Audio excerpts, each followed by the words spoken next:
ओकारं संहितं नित्यं ध्यायन्ते योगिनः कामदं मोक्षदं च ओकाराय नमो नमः।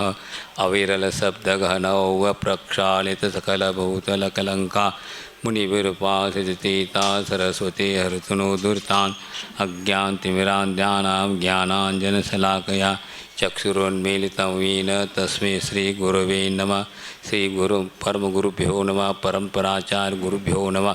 सकलकलुषविध्वंसकं श्रेयसां परिवर्तकं धर्मसम्बन्धकं भविजीवनप्रतिबोधकारकमिदं शास्त्रं श्री तत्त्वासूतनामधेयमस्य मूलगणकर्तारसे सर्वकदेवा तथुतगन्धकर्तारसे गणदेवा प्रतिगणदेवा तेषां वचौ सारमासात् श्रीमदाचार्यप्रवरश्री उमास्वामी आचार्य देवी रुचितं मंगलम भगवान वीरो मंगलम गौतमोगनि मंगलम कुंदकुंदार्यो जैन धर्मस्तु मंगलम सर्वमंगल मांगल्यम सर्वकल्याणकारकं प्रधानम सर्वधर्माणां जैनम जय दुशासनम कोटिशतं द्वादशैकोट्यो लक्षाणशतकानि चैव पञ्चादशष्टो सहस्रसङ्ख्यामेतशतं पञ्चवदनमामि अरहन्तभास्यत्तं गणहृदयं गन्तीयं सम्मं पणमा विभतिजुत्तो सुधनानुशेषा इच्छावन्ते सुधभक्तिकालसार्जो अंगोंगपयनीय पावस परिमाण भू चुलिया चेव सुत्ते धमकांची पूज्यवंदान स्वामी दुख को कम को भूला स्वगै गमन समान संपत्ति हो वज्र नमो स्वाप्राणिक स्वाध्याय आचार भक्ति का संकरो में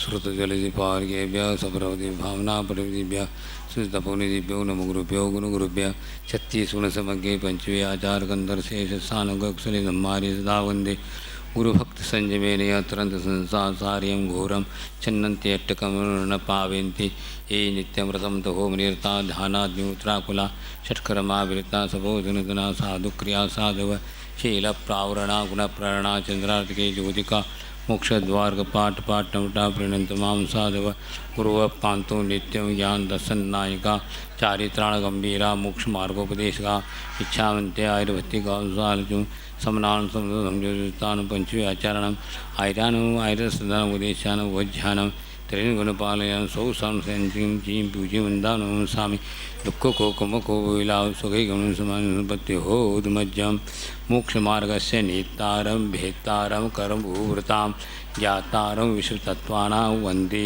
तद्गुण लब्धि बोले पार्श्वनाथ भगवान की जय चौबीसो भगवान की जय बोले आचार्य उमा स्वामी आचार्य महाराज की जय बोले आचार्य गुरु विद्यासागर जी महाराज की जय तत्वासुत महाग्रंथ की जय। हाँ, अभी आप लोग चार तत्वों के बारे में विशेष रूप से सुना। जीव तत्व के बारे में विशेष रूप से 4 अध्यायों में सुना। अजीव अध्याय का भी सुना, आसरो सुना, इसके बाद बंध का सुना। अब आता है सही मोक्ष मार्ग का अनन्य तत्व जो है वह है संवर तत्व, जो कि बंध तत्व का प्रतिपक्षी कोई है तो संवर है। आश्रय के बिना बंद नहीं हो सकता और बंद को रोके बिना मुख्य तो आश्रय है बंद के अपेक्षा। क्यों? आश्रय जो होता है राग द्वेष के द्वारा, राग द्वेष के द्वारा कर्म वर्गनाय कर्म रूपे परिणत होकर के आत्मसात होना बंद कहलाता है। मुख्य तो आश्रय है। तो आश्रय जो हो, आश्रय के भेद 2 प्रकार के हैं, द्रव्याश्रय और भावाश्रय। राग द्वेषात्मक होना क्या है? भावाश्रय। द्रव्याश्रय किसे कहते हैं? भावाश्रय के निमित्त से वर्गनाय कर्म रूपे कर्म रूप परिणत होना क्या है? द्रव्याश्रय है। तो एक दूसरे की निमित्त नैमित्तिक संबंध है। द्रव्य कर्म का उदय होते ही भाव आश्रय शुरू हो जाता है, क्योंकि उसमें राग द्वेष पैदा करने की शक्ति द्रव्य कर्मों में है। इसी प्रकार इस पर होता है। अब क्या कहा जा रहा है, आज संवर तत्व को कहा जा रहा है। संवर तत्व प्राप्त होती ही निद्रा भी प्रारंभ हो जाती है। तो संवर किसे कहते हैं, आसर निरोध संवर, आसरों का निरोध करना अर्थात राग द्वेष मोह आदि की द्वारा जो आश्रय हो रहा था उसको नहीं होने देना, अर्थात राग द्वेष को प्राप्त नहीं होना, सो क्या है, संवर है। अब क्या होता है, उसके बाद संवर होती ही निर्जरा भी हो रही, वैसे निर्जरा प्रति समय हो रही। क्या कर्म को उदय होता है, कर्म फल देते झर जाते हैं, इस निर्जरा को महत्व नहीं, यकीन दृष्टि से करिए सभी को हो रहा है। लेकिन यहाँ पर जो है अविपाक निर्जरा की बात कर रहे हैं। कर्म के उदय होने के बाद भी, कर्म के उदय होने के बाद कर्म फल देंगे, लेकिन उसमें राग द्वेष नहीं करना, सो क्या है, संवर है। और संवर होते ही क्या होगा, उसको नए कर्म का बंध नहीं होना और पूर्व संचित कर्म का झर जाना, एक देश, उसको कहते हैं निर्जरा। तो यहाँ ये बताया जा रहा आसर निरोध संवर। तो आसर अनादिकाल से चल रहा है, उसको रोकना। हाँ, तो कैसे के द्वारा रोका जाए, बात क्या है, कारण के बिना कार्य की निष्पत्ति नहीं होती है। तो कारण क्या है, किस कारण से आसर हो रहा था, ये तो ज्ञात हो गया, राग द्वेष के कारण हो रहा था। अब संवर किन कारणों के द्वारा होगा, तो ये बताया जा रहा है सगुप्ति समिति धर्मानुप्रेक्षा परिचय जय चारित्रेय। कितने बातें कही देखो। अब देखिए यहाँ कहा जा रहा गुप्ति समिति धर्म अनुप्रेक्षा परिचय और चारित्र। तो पहले प्रारंभ होगा क्या, चारित्र के गुप्ति के द्वारा होगा, लेकिन शुरुआत कहाँ से शुरू होगा, गुप्ति से शुरू नहीं होता। गुप्ति तो लास्ट है, चारित्र है, क्योंकि यहाँ सूत्र लिखा जा रहा है, गुप्ति में अक्षर कम है इसलिए रखा गया है। लेकिन सुनो, जो भी साधु बनता है तो गुप्ति प्राप्त नहीं होता, पहला चारित्र को अंगीकार करता है, फिर बाद में इसकी क्रम शुरू हो जाती है। लेकिन यहाँ पर क्या कहा है, गुप्ति। लेकिन ठीक है, सूत्र की व्याख्या करने वाले अक्षर को देखते हुए क्रम से रखा गया, इसलिए व्याख्या इसी पर करेंगे। लेकिन चारित्र को अंगीकार किए बिना ये सब बातें नहीं होंगे। चारित्र खोलेगा तो परिचय को जीतेगा, साथ साथ अनुप्रेक्षा के साथ जीतेगा, साथ साथ समिति का भी अनुपालन करेगा, फिर बाद में गुप्ति को प्राप्त होगा। तो गुप्ति को प्राप्त होना यह क्रम से ही यहाँ पर व्याख्या की जा रही है। तो ऐसे कहा जाए तो गुप्ति रूप में कहा जा रहा है, लेकिन कथन किया जाए, ये तो कथन की अपेक्षा से, लेकिन चारित्र की अपेक्षा से हम गुप्ति को प्राप्त करते हैं, पहले चारित्र लेना अनिवार्य है, गुप्ति शुरुआत में नहीं होती है। चारित्र लेता है कोई महाराज बनता है तो छठे सप्तम गुणस्थान को प्राप्त होता है, और वह उसके बाद हजारों बार छठे सप्तम को प्राप्त होने के बाद फिर वह गुप्ति में जाता है। ऐसा मत समझो कि वो तत्काल प्रारंभ होता है। जैसे कहा जाता है कि चाहे चक्रवर्ती जी को अंतर्मुख में केवल ज्ञान हुआ, तो कई लोगों का अच्छे ये बोलते कांच खोलते खोलते, इतनी बातें नहीं हैं जो कोई तुम सना कर जैसे कर रहे हैं क्या, नहीं, ये जो है अंतर्मूर्त हजारों बार छठे सप्तम गुणस्थान में उनको झूमना पड़ेगा, फिर बाद में वह गुप्ति की प्राप्ति होगी। कोई भी हो, तद्वो मोक्षगामी हो या कुछ भी हो, गुप्ति की प्राप्ति तत्काल नहीं होती, वो होती तो वही इस प्रकार, लेकिन सात से अप्रमत गुणस्थान में गुप्ति की प्रारंभ होती, ये बात अलग है। लेकिन पहला चारित्र को लेना अंगीकार होगा, सामायिक क्षेत्र स्थापना को अंगीकार करना पड़ेगा, तभी होता है, नहीं तो गुप्ति प्रारंभ नहीं होती। समझ में आए? हाँ, इसके बाद क्या कहा था, तपसा निद्राच, तप के द्वारा भी क्या होता है, निद्रा होती है। अब यहाँ संवर हो गया और निद्रा की बात शुरू हो गई, अर्थात ये 12 प्रकार की जो तप बताए गए उसके द्वारा भी निद्रा होती है। जहाँ संवर है वहाँ निद्रा अवश्य होती है। केवल संवर नहीं होता, केवल आश्रव नहीं होता। इसी प्रकार यहाँ पर जहाँ आश्रव होता है वहाँ बंद अवश्य होता है। इसी प्रकार जहाँ संवर होता अवश्य निद्रा होती है। ये नियम है। तो हमें किसका संवर करना है? पापों का।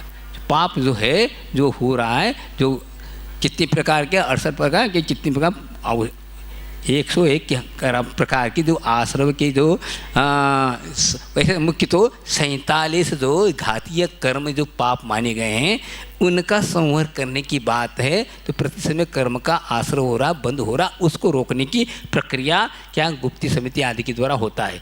तो तपसा निद्रा च, तप के द्वारा भी क्या होता है? निद्रा होती है।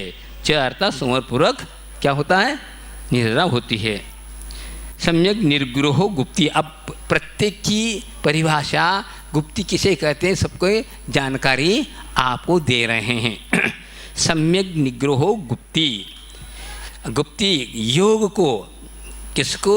सम्यक रूप से अर्थात समीचीन रूप से, यथावत नहीं, सम्यक रूप से योग अर्थात मनोवचन काय की निरोध करना, उसको कहते हैं गुप्ती। गुप्ती में प्राप्त होती ही प्रति समय मनोवचन काय की चेष्टाएँ चल रहे हैं ना, ये चेष्टाओं के द्वारा प्रति समय अपने कर्मों का आश्रय हो रहा है। मुख्य वो है।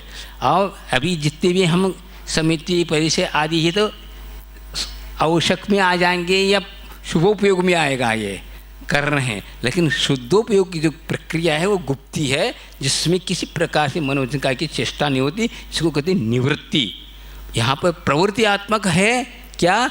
चारित्र है, हाँ, परिचय है, आदि आदि जितनी भी बताएं, ये इसके द्वारा प्रवृत्तियात्मक संवर हो रहा है, लेकिन बंधपूर्वक हो रहा है। यहाँ पर क्या होगा?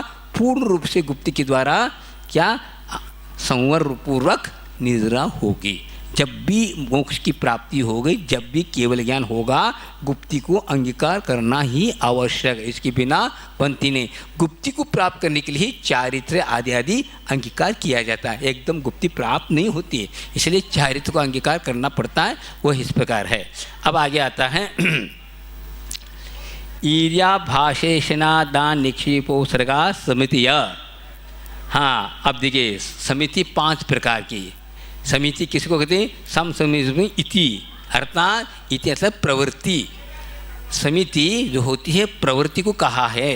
तो सम्यक रूप से प्रवृत्ति करना। कौन कौन सी? ईर्या अर्थात ईर्या समिति, प्रत्येक के साथ जोड़ना। ईर्या समिति, भाषा समिति, आदा निक्षेप समिति, उत्सर्ग समिति कहा गया। तो ईर्या अर्थात ईरण अर्थात चलना, 4 हाथ देख के चलना। देखो यही भी एक ब्रेक है। इधर उधर न देखते हुए, उपयोग को शुद्ध रखते हुए नीचे 4 हाथ देख के चलना। ये क्या, क्यों देख के चल रहे हैं? कि जीवों की विराधना न हो, इसके द्वारा भी आश्रय होता है। जीवों की हिंसा नहीं करना।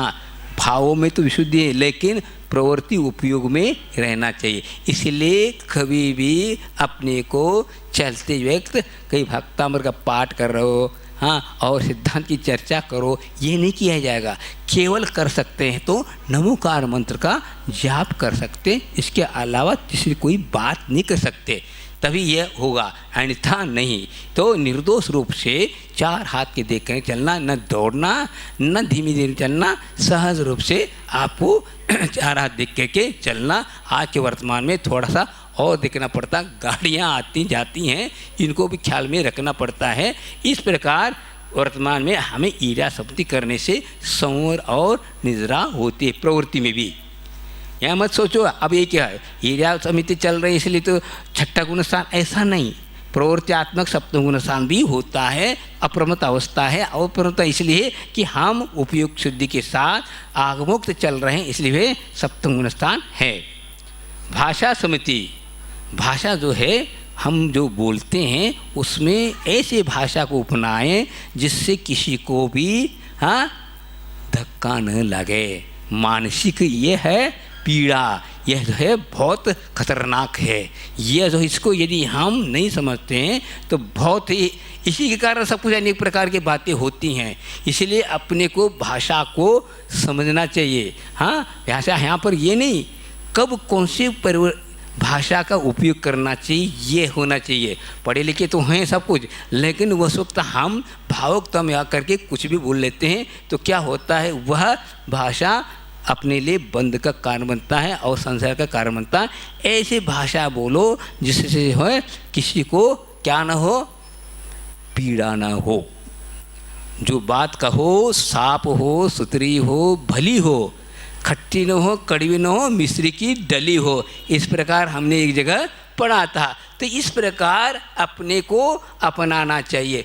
दूसरा कोई करता को कर ले, लेकिन अपने को उसको देखकर अपने को भाषा में व्यत्यास परिवर्तन नहीं लाना, क्योंकि कर्म का बंध होता है। आधा निक्षेपण किसे कहते हैं? जो भी वस्तु, देखिए यहाँ पर किसकी चर्चा चल रही है? साखों की चर्चा नहीं है, मुनि महाराज की चर्या चल रही है।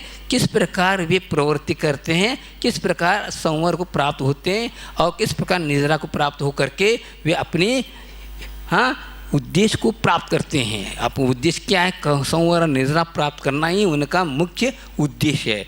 तो आदान निक्षेपण अर्थात जो भी ऐसा सूझ, हाँ अच्छा, ये ऐसा अर्थात आहारचर्या में हमें क्या करना है? जो प्राप्त होता है अन्न को, उसको संशोधन करके आहार लेना है। 32 अंतराय और 46 दोष जो बताए उसको टाल करके आहार लेना, ये क्या है?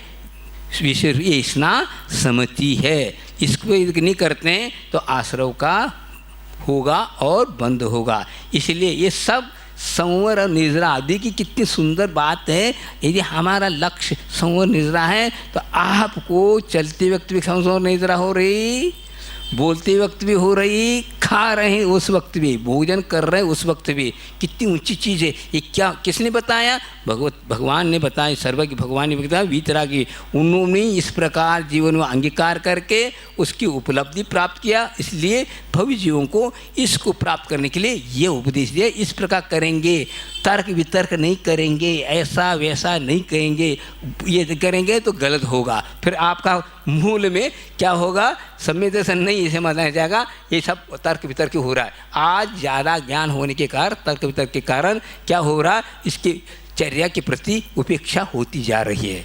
क्योंकि हर व्यक्ति हर ग्रंथ को नहीं पढ़ना चाहिए।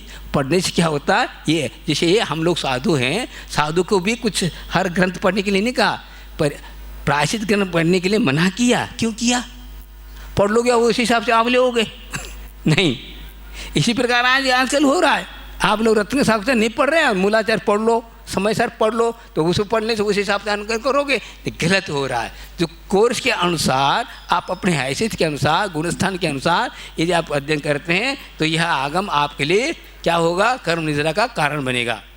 हाँ, तो आदान निक्षेपण इसी को कहते हैं। कोई भी वस्तु उठा रहे हैं या दे रहे हैं, क्या करके उसको मृदु पीछे के द्वारा लगा करके और इसे जीवों रखते वक्त, लेते वक्त जीवों की हिंसा न हो, इस भाव को लेकर के करना, ये आदान निक्षेपण है। और उत्सर्ग समिति इसी प्रकार मल मूत्र आदि का विसर्जन करते हैं, उस वक्त भी इसी प्रकार भाव रखना कि किसी प्रकार की इस निमित्त से जीवों की हिंसा न हो। आहार भी इसी प्रकार लेना चाहिए जिसके द्वारा अनेक प्रकार के रोग होते हैं। उसमें कई प्रकार के रोग के निमित्त से जीवों की उत्पत्ति होती है, वो भी हम लोग हैं उसके पाप के भागी बनते हैं। क्योंकि इस प्रकार का उष्णता और शीत आदि होने के कारण अपनी प्रकृति को यदि नहीं समझते हैं तो इस प्रकार की भी हिंसा का दोष लगता है। इसलिए अपने को मौसम को देख करके, प्रकृति को देख करके आहार पानी करते हैं। तो वह जो है आपका, देखिए कोई भी काम कर रहे हैं, आप जंगल में जा रहे हैं तो भी कर्म की निद्रा हो रही, बताओ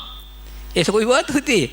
ये कौन सी चीज़ है? क्योंकि हर समय ये वास्तविक स्वाध्याय हो रहा है। क्या समझे? वास्तविक ये पढ़ना ये स्वाध्याय नहीं, अपने जीवन में उतार करके उसको चलना सही मूलाचार है, ये सही स्वाध्याय है। स्वाध्याय का अर्थ ऐसा नहीं कि पढ़ना और सुनाना, ये नहीं, उसके अनुसार अपने जीवन बनाना वो स्वाध्याय है।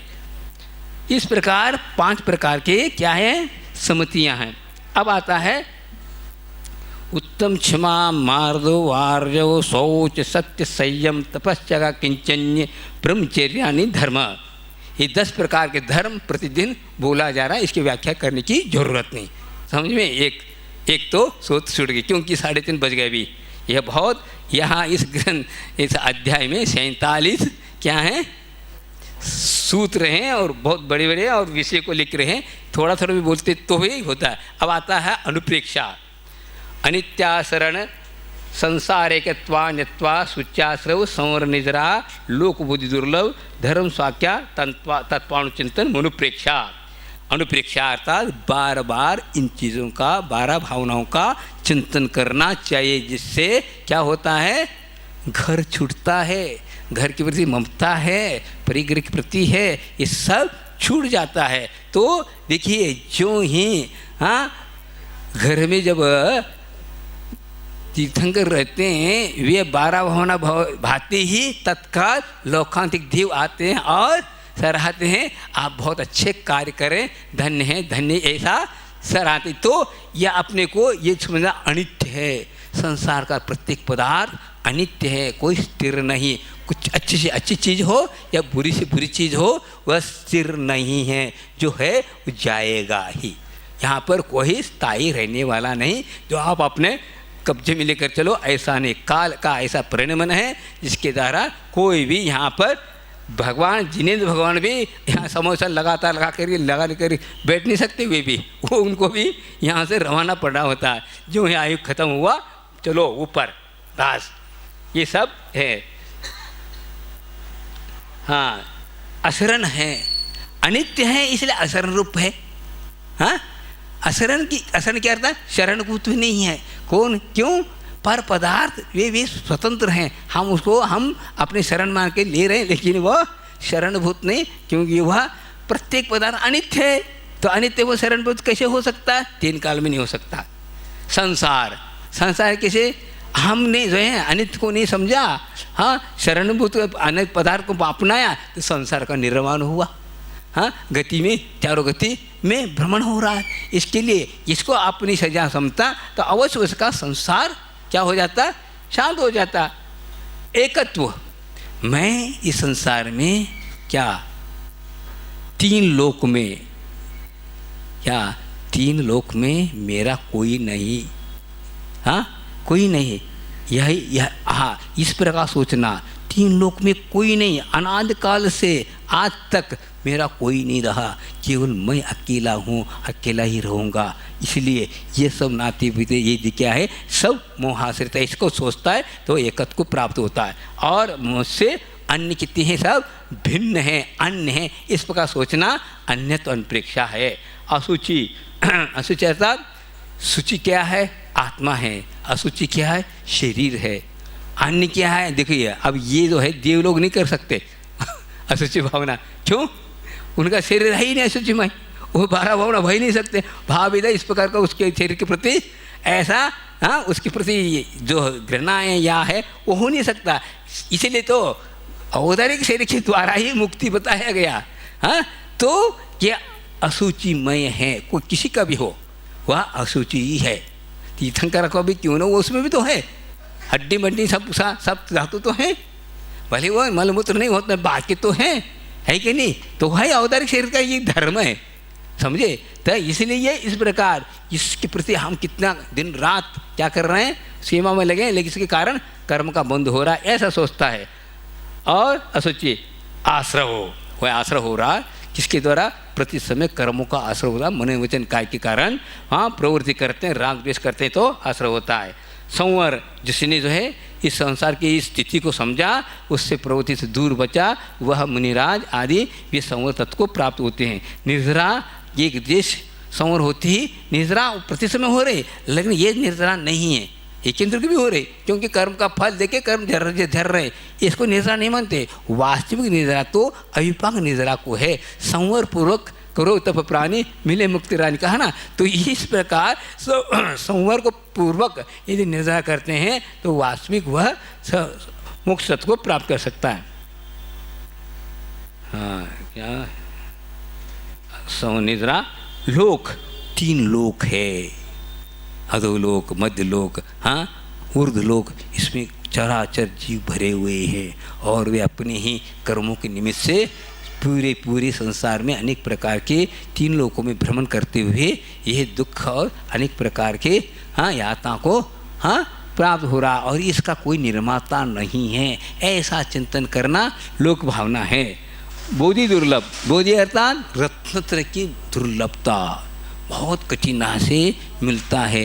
कहाँ थे निगोदी से लेकर के संगी पंचेंद्रिय मनुष्य तक लगा, कितनी दुर्लभताएँ। और द्विंद्र होना ही रत्न की प्राप्ति कहते हैं, इतनी दुर्लभता है। और हम लोग कहाँ पहुँच गए हैं?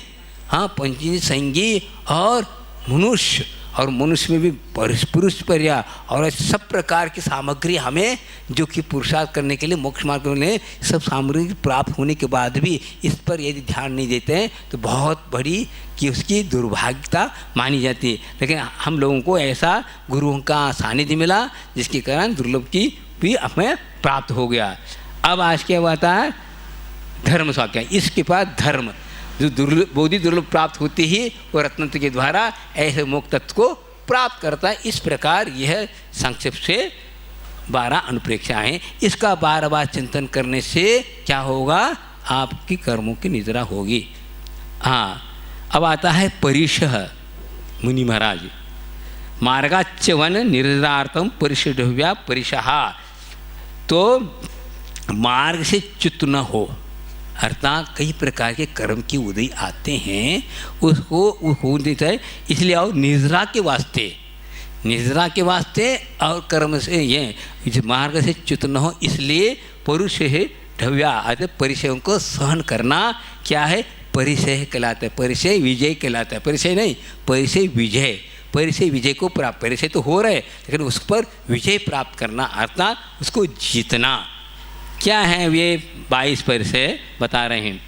च्युत पिपासा शीतो दंशमशक नाग्ना रति स्त्री चर्या निषद्या शय्या क्रोश वध याचना लाभ रोग तृण स्पर्श मल सत्कार पुरस्कार प्रज्ञा ज्ञाना दर्शनानी, 22 प्रकार के परिचय हैं, समझे।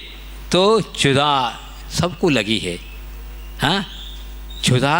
अब महाराज एक बार खाएंगे, पहले 3-3, 4-4 बार खाते थे, जब चाय करते थे। अब वहाँ खाना है ही नहीं, भूख लगेगी, शरीर का धर्म है। आप हम लोग ठीक चक्रवर्ती जैसे व्यक्ति कैसे भोगों को भोगने वाले, वो भी कितना खाएंगे? उतना ही खाएंगे जितना भी हम लोग खा रहे हैं, ज़्यादा नहीं खाएंगे। लेकिन उनको तो आग ऐसी लगी रहती है, उनको कोई निहारण और मूलमूत्र नहीं होता, सब भस्म होता रहता, डालते ही भस्म। तो ऐसा व्यक्ति को हम वज्र से अनेक प्रकार भोग लो, हम यहाँ जाकर के कुटिया में जाकर क्या करेगा? लचका और रोटी खाओ हो जाए, लेकिन परिचय को जीतना है, उसमें और अच्छी ढंग से यह कर्म निद्रा करना है।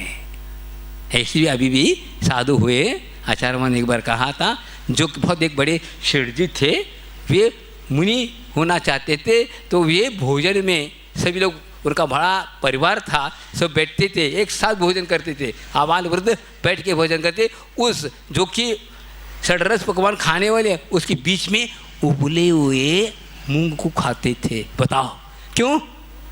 इसलिए कि सभी कुटिया में भी जाना है हमें, सभी महल में थोड़ी मिलते हैं, लेकिन कुटिया में भी जाना, वो भी खाना। इसलिए हमें अभी से क्या करना है? आदत डालना और उसके प्रति जो आसक्ति कम करना। ये है लगन। कर्म निद्रा मोक्ष तत्व प्राप्त करना है, मुनि बनने की साधना, इसको कहते हैं लगन। तो इस प्रकार करते हैं। तो क्षुधा पिपासा अर्थात प्यास लगती है,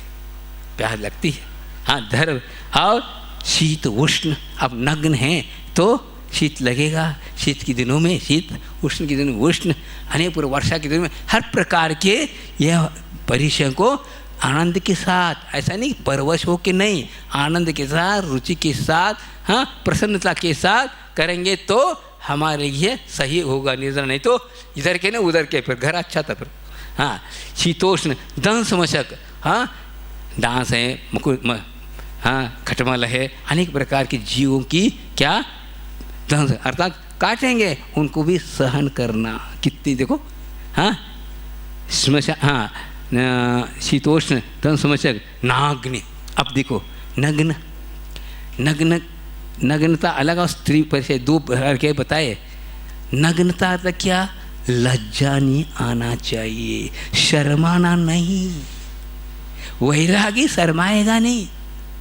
हाँ, मैं इससे भिन्न हूँ, प्रति समय ये भिन्न, ये शरीर है, शरीर नग्न, मैं नग्न नहीं हूँ। इस प्रकार भाव, क्योंकि एक पंक्ति लिखा है एक पंडित जी ने, अंदर विषय वासना वर्ते, हाँ, अंदर विषय वासना वर्ते, बाहर लोकलाज भाईकारी, ताते ताते परम दिगंबर मुद्रा धर न सके जीन संसारे। दो बातें कही उन्हें, अंदर वासना है इसलिए कपड़े उतार नहीं पा रहे, और कपड़े उतारोगे दुनिया क्या कहेगी, नग्न फिर अनेक प्रकार के, हाँ, बातें होंगे, वो सहन नहीं कर पा रहा, इसलिए यह दिगंबर मुद्रा धर नहीं सके दीन संसार। दीन है वो, क्यों, दीन वही है जो शक्तिहीन है, वो दीन है।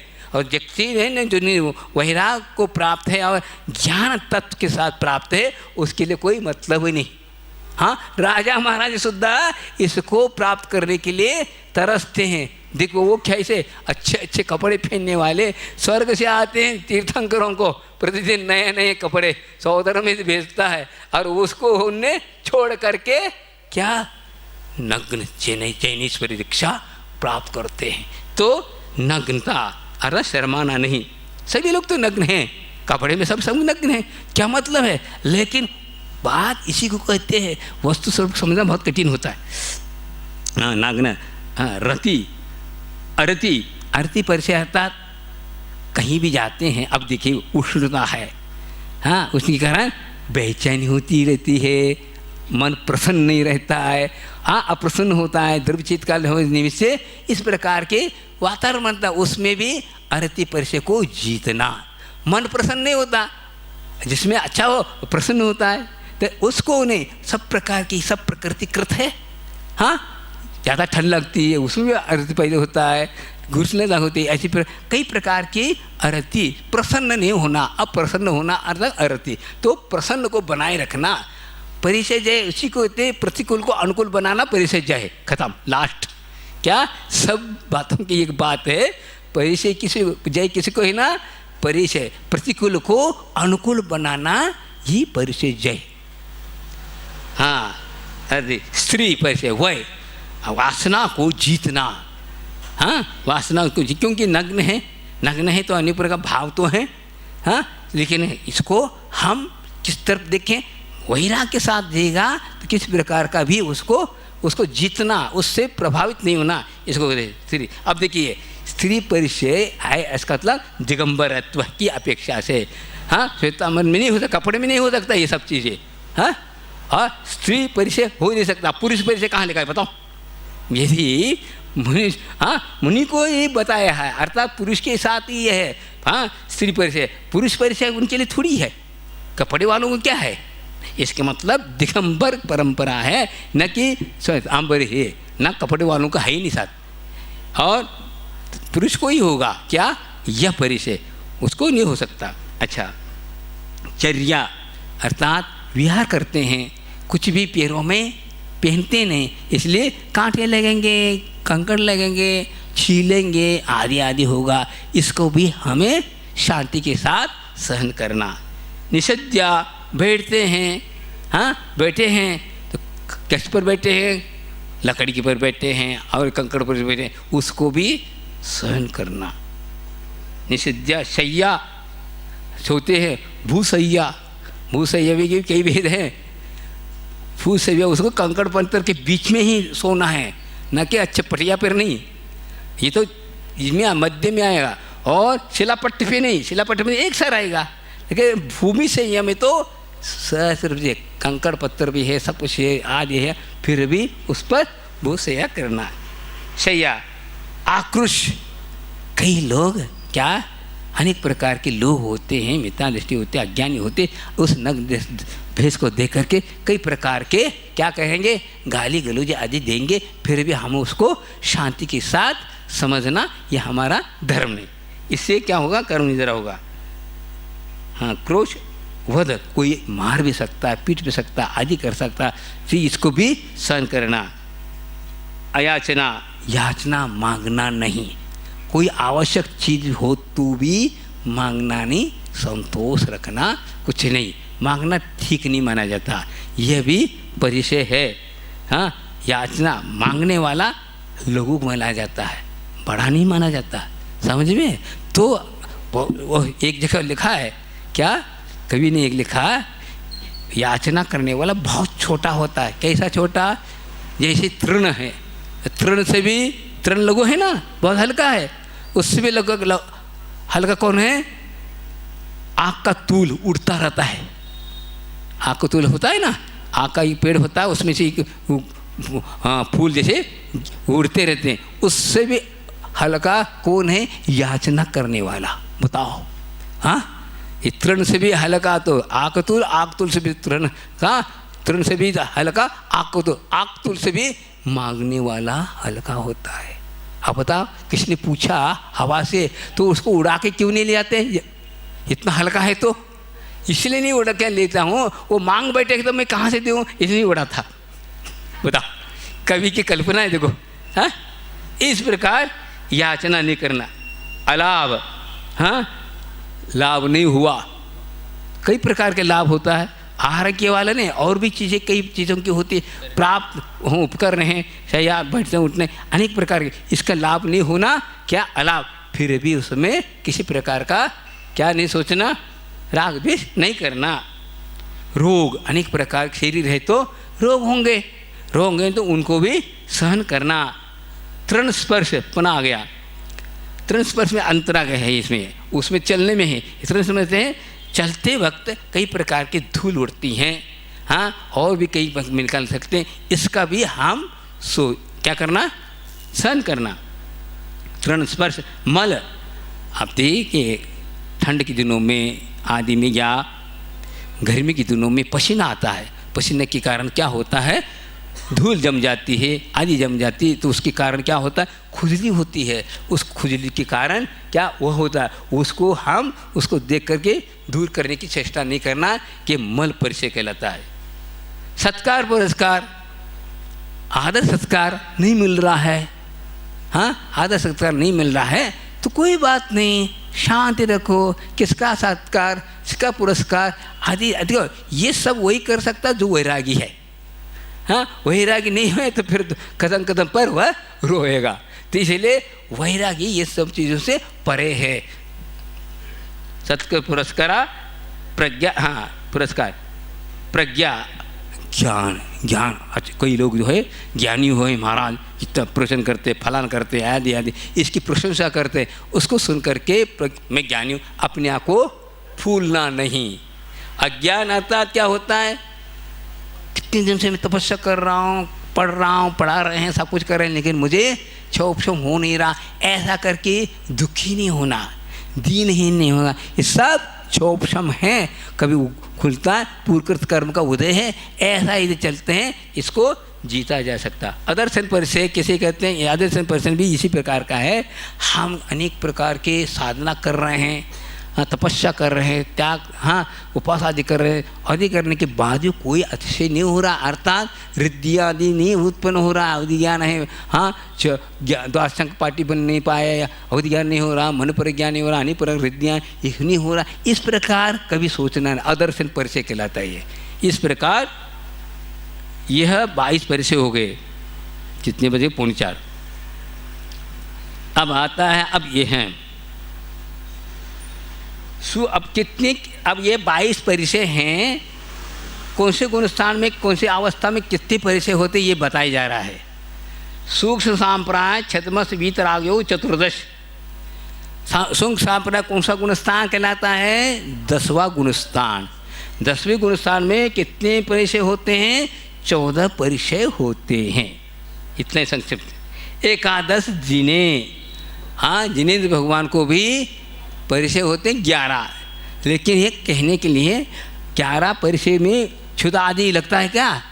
वेदनीय कर्म होने के कारण ये होगा, लेकिन साथ साथ मोह का अभाव होने के कारण वह उनके लिए इस परिचय का अनुभव में नहीं आता तो है, लेकिन ये आकुलता पैदा करने वाले नहीं हैं। कर्म का उदय तो आएगा तो, लेकिन इस प्रकार के आदि होती हुई भी मोह का अभाव है। अपने को क्या है, मोह का उदय है, इसलिए इस प्रकार के परिचय का अनुभव होता है, लेकिन वो नहीं होता। बाध संप्राय सर्वे, बाध संप्राय था क्या? 9वें गुणस्थान तक सभी प्रकार के परिचय होते हैं। अर्थात जब तक मोह का उदय विशेष रूप से 12 गुणस्थान तक, 9वें गुणस्थान तक है। हाँ, क्रोध मान माया लोभ का शोक संप्राय कल कहा ना, उसमें 14 होंगे, लेकिन यहाँ पर 19 के 19, 22 के 22 होते हैं। अब आता है कौन से कर्म के उद में कौन सा परिचय होता है, ये बताया जा रहा है। ज्ञानावर ने प्रज्ञा ज्ञाने, अर्थात ज्ञानावन कर्म के उदय में प्रज्ञा और अज्ञान परिचय होता है।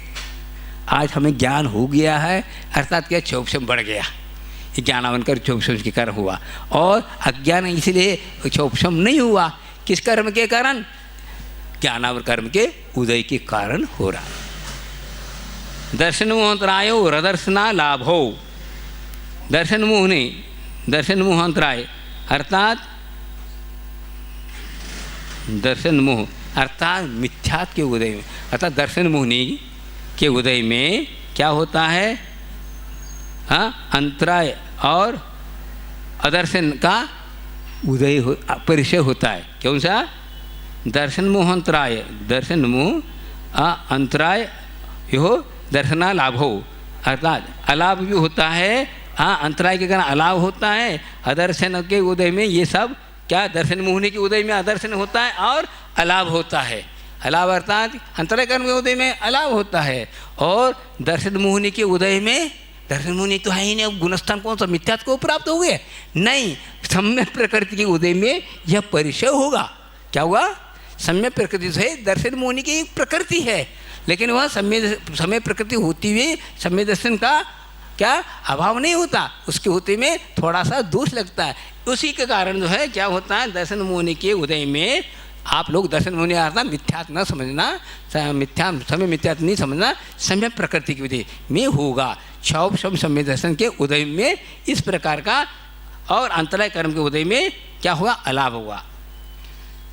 चारित्र मोह, नागना रति स्त्री, निषेध्या शय्या क्रोश याचना सत्कार पुरस्कार, ये जितने भी बताए ये क्या? चारित्र मोहने के उदय में, अर्थात कषाय के उदय में, संजलन कर्म के उदय में, संजलन कषाय के उदय में नागनी अरति स्त्री निषेध्या आक्रोश याचना सत्कार पुरस्कार ये सब परिचय होते हैं। कब? कौन? किस कर्म के उदय में? चारित्र मोहने के अर्थात कषाय के उदय में, संजलन कर्म के उदय में। वेदिनी शेषा, जितने भी शेष बचे हुए वेदिनी कर्म के उदय में। एकादेव भाजा युगपदे कस्मिन् कोण विंशते, एक साथ कितने परिचय हो सकते हैं? 19 परिचय होते हैं। तो कितने नहीं होंगे? 3 नहीं होंगे। उसमें वैसे देखा जाए शीत उष्ण में से एक होगा, निषेध्या शय्या क्रोश निषेध्या चर्या और शय्या, ये तीनों में से 2 होंगे। इस प्रकार क्या होंगे? एक होगा ना उसमें से, इस प्रकार कितने होंगे? तो 19 होंगे। इस प्रकार अर्थात 22 तो सबके हिसाब से, नाना के हिसाब से, लेकिन जब वो एक साथ होंगे तो 19 ही होंगे। अब आता है, अब चारित्र के बारे में चर्चा करते हैं। क्या? ये हो गया परिचय। हाँ, गुप्ती से चल रहा है ना, इधर से चल रहा है। अब चारित्र, चारित्र किसे कहते हैं? चरणम चारित्रम, अर्थात 5 प्रकार के चारित्र बताए गए हैं। सामायिक, छेदोपस्थापना, पर्याय शुद्धि, शोक सांप्राय और यथाख्यात। इस प्रकार सामायिक, छेदोपस्थापना, पर्याय विशुद्धि, शोक सांप्राय, यथाख्यातमिति चारित्रम। यह 5 प्रकार के चारित्र होते हैं। सामायिक किसको कहते हैं? 5 प्रकार के पापों का त्याग करना क्या है? सामायिक है, समता है। हाँ, 5 प्रकार के सामायिक। देखो, सामायिक चारित्र, सामायिक आवश्यक अलग चीज़ है और सामायिक चारित्र अलग चीज़ है।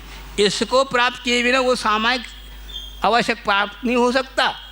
इसको पहला करना चाहिए। ये जो है जिंदगी भर है, ये इसका चारित्र होने के चौपशम से यह क्या हुआ? सामायिक चारित्र प्राप्त हुआ। अब इसको ये प्रवृत्त्यात्मक भी है, निवृत्त में भी है, लेकिन ये चारित्र, सामायिक चारित्र जो है 5 पापों को त्याग करना, सो क्या है? चारित्र। छेदोपस्थापना, प्रमाद के कारण कुछ दोष लगना, फिर दोष से दूर होकर के पुनः स्थापना करना क्या है? छेदोपस्थापना है। और पर्याय विशुद्धि, एक संयम अलग है, ये की विशेषता है, जो कि तीर्थंकर के पाद मूल में यह प्राप्त होता है। प्रत्याख्यान नाम का जो पूर्व है उसका अध्ययन एक क्या पृथक्त्व, हाँ, कितना पृथक्त्व? वर्ष पृथक्त्व, अर्थात 3 साल से लेकर के 9 साल के बीच में क्या इसका अध्ययन होता है? किसके सानिध्य में? तीर्थंकर के पाद मूल में। कौन सा व्यक्ति? मुनि तो है, लेकिन वह मुनि घर में रह करके अच्छी तरह भोगों को भोग चुका है, अन्य प्रकार के जो विकल्पों को शांत कर चुका है, निर्विकल्प हो करके इसको यह अध्ययन करता है तो परिहार विशुद्धि नाम का संयम प्राप्त होता है। परिहार अर्थात क्या? उनके द्वारा किसी प्रकार का जीवों की विराधना नहीं होगी। वह जो है कहीं भी जाएं और इस प्रकार के योनि स्थान को समझते हैं और उससे परिहार अर्थात उससे बचा करके उनको ऐसा है कि बस ये महाराज जो है चतुर्वास करने की ज़रूरत नहीं, पीछे की ज़रूरत नहीं, क्योंकि इनको इस प्रकार का संयम प्राप्त हुआ है। जो कि आज हम लोग चतुर्मास क्यों करते हैं? हम लोगों के द्वारा जीवों की विराधना होती। इस वक्त जो है ना, हाँ, चतुर्मास में वर्षा के दिनों में बहुत जीवों की उत्पत्ति होती है। उस करुणा दया के कारण हम आना जाना अधिक कम करते हैं, जिससे जो है ना जीवों की विराधना न हो। इस भाव के लेकर के आगम में 4 माह के लिए रुकने के लिए कहा, लेकिन इनके लिए नहीं, प्रतिदिन तो गव्युति प्रमाण जाना ही है। गव्युति किसको कहते हैं? गवाम युति गव्युति। गाय जहाँ तक चरने जाती है 2 या 3 किलोमीटर तक या 2-3 कोस तक वहाँ उतना तक तो कम से कम वे विहार करते ही हैं। ऐसा नहीं कि रात में करेंगे, जीव को ये विराध नहीं होती इसलिए रात में निकलो, ऐसा नहीं। निकलेंगे तो दिन में ही निकलेंगे, सब चलेंगे। ऐसा नहीं कि टकम इधर वो देखते देख रहे, वो तो इजापत के साथ जाएंगे, सब कुछ है, क्या जरूरत? ऐसा नहीं। ऐसा इस भाव होगा तो वह इस प्रकार का संयम प्राप्त नहीं हो सकता। उनको तो संयम के साथ ही चलना है। संयम इसी को होते हैं, संयम अर्थात नियंत्रित है, उनका मन वचन काय नियंत्रित है, वही संयमी कहलाता है। तो परिहार विशुद्धि यह संयम है। परिहार अर्थात बचाना, उनके द्वारा विराधना नहीं होना, परिहार विशुद्धि। सूक्ष्म संप्राय 10वें गुणस्थान है, जो 21 प्रकृतियों का दर्शन मुनि, चारित्र मुनि की 21 प्रकृतियों का उपशम या क्षय करता है, उसको चपक श्रेणी या उपशम श्रेणी कहते हैं। तो 10वें गुण स्थान में सूक्ष्म लोभ का उदय है। सांप्राय अर्थात कषाय, कषाय यहाँ पर सूक्ष्म हो चुका है, केवल लोभ का ये उदय है, अन्य प्रकृति का उदय नहीं। इसको कहते हैं शोक सांप्राय। वहाँ क्या हुआ? यह भी चारित्र है, ये तो सबको प्राप्त होगा। देखिए, और शोक सांप्राय और यथाख्यात। यथाख्यात किसको कब प्राप्त होता है? 21 प्रकार की जो चारित्र मन की क्षय के द्वारा या उपशम के द्वारा यथाख्यात, जैसा आत्मा का स्वरूप है वैसा का वैसा आत्मा की अनुभूति करना, चारित्र आत्मा में रममान होना, इसको कहते चारित्र। इस प्रकार 5 प्रकार के चारित्र बताए गए। इसका अनुपालन करता है तो कर्म की निद्रा होती है, इसके बिना नहीं। अब आता है ये चारित्र हो गए। यह क्या हुआ, यम मूल गुण की बात कही। हाँ, अब उत्तर गुणों की बात करते हैं। मूल गुण और उत्तर गुण अर्थात विशेष नियम, यम अर्थात जीवन पर्यंत इसका पालन करते हैं। और नियम जो है कुछ समय को लेकर के किया जाता है। प्रतिदिन उपवास करें नियम नहीं, प्रतिदिन क्या विशेष रूप से त्याग करना आदि नहीं, वो अपनी शक्ति के अनुसार वे करते हैं, लेकिन मूल गुण का तो पालन करते हैं। लेकिन मूल गुण न पालन करो और उत्तर गुण का पालन करो तो दोषपूर्ण है, ऐसा नहीं। मूल गुण तो जरूरी है, समझे। हाँ, ब्याज तभी मिलता है जो मूल में हो, और मूल है नहीं ब्याज मिले, कहीं से मिलेगा, नहीं मिल सकता ना। इसी प्रकार जो उत्तर गुण को पालन करना चाह रहा है वो मूल गुण को दोष लगा रहे, तो वो बट्टा भिजा रहा है। वो समझ में, वो बट्टा भिजाता, बट्टा कैसे जानते हैं ना आप लोग। हाँ, बट्टे खाते, हाँ, किसी ने हाँ लिया, क्या कर्जा लिया, वह उधारी ली और दे नहीं रहा, बट्टा खाते और कोई मिलना नहीं। इसी प्रकार इससे कुछ आपको हाँ मूल गुण को दोष में करो और उत्तर करो, केवल प्रदर्शन है, दिखावा है, तो कुछ नहीं होने वाला। तो इसलिए मूल गुण को पालन करते हैं तो वह काम करता है। अतः अब उस तप के भी दो प्रकार हैं, क्या, अभ्यंतर तप और बाह्य तप। बाह्य तप के बारे में कह रहे, बाह्य तप कौन कौन से हैं। बाह्य तप किसे कहते हैं, सामान्य समझो, सभी दर्शनों में पाए जाता है ये, अन्य दर्शनों में भी ये चीज़ें पाई जाती हैं। हाँ, वह जो है बाह्य तप जो है अंतर तप के लिए सहायक है। कैसे, आप लोग अब तो वर्तमान में गैस के चूल्हे आ गए, पहले तो सिगड़ियाँ चलती थी ना। हाँ, तो सिगड़ी सिलगाने के बाद ऊपर से हवा करते थे, हवा करने से क्या होता है, वह सुलगने लगता है। इसी प्रकार अंतरंग तप को सुलगाने के लिए बाहरी तप करेंगे तो अच्छी तरह सुलग जाएंगे, नहीं तो बुझेंगे। इसलिए अंतरंग तप की मुख्यता है, बाह्य तप की मुख्यता नहीं है। तो अणसना मोदय व्रत संज्ञा रस परित्याग विषयासन काय क्लेशा बाह्यम तपा। क्या, अणसन अर्थात करे रहे, 10-10 उपवास कर रहे, अर्थात किसी प्रकार के 4 प्रकार के आहार का सेवन नहीं करना, सो अनशन है। अमोदय अर्थात उदर अर्थात पेट, भूख से कम खाना, हाँ, पूरा फुल पेट नहीं भरना, अमोदय। अर्थात देखो बात यह, भूख लगी है और 2 ग्रास खा के आ जाओ, कैसा होगा। थाली पर बैठने पर तो क्या होता है, भूख और प्रतीत हो जाती है, लेकिन उतना ही खा के आओ। हाँ, 1 ग्रास जखन से क्या उत्कर्ष हो, मतलब क्या है, 1 ग्रास 1 कण खा इस प्रकार, और वो जगन ने क्या कह लगा, पोट तो 1 ग्रास कम करके बाकी फल बीच के बीच अलग। इस प्रकार अमोदरे। और पृथ्वी संज्ञान अर्थात अकड़ी लेके चलना, कोई नियम लेके चलना। क्यों लेना, एक शिष्य ने पूछा गुरु से, ये वृत्ति से क्या, इस अपेक्षा तो अच्छा है, ये उपवास कर लो, ध्यान में बैठ जाओ, अच्छा कर्म नहीं करोगे, और वो ऐसा करने की जरूरत है क्या है। हाँ, वृत्ति करो, घूमो फैला करो, ऐसा आपकी भावना यही है क्या, आहार न मिले ये भावना को लेकर निकले ना, तो वैसा अपेक्षा करो, इससे क्या नहीं है। पहले के ज़माने में आज के ज़माने में बहुत अंतर है। पहले के ज़माने में जंगल से हाँ शहर में आते थे, गांव में आते थे, उसके वक्त कई लोग मिलते थे। हाँ, कई प्रकार के आक्रोश परिचय होता था, अनेक प्रकार के परिचय होते हैं। हाँ, वह उस वक्त वो हो नहीं पाएगा ना, इसलिए करो। हाँ, ध्यान करने में के द्वारा जो कर्म निद्रा होगी, वो आक्रोश परिचय के द्वारा जो कर्म की निद्रा होने वाले वो नहीं पाएगी, इसलिए ये इस युक्ति के कारण करते हैं। हाँ, वृत्ति संज्ञान रस परित्याग, अनेक प्रकार के रस है, 5 प्रकार रस, उसको अपनी शक्ति के अनुसार त्याग करना क्या है, रस परित्याग।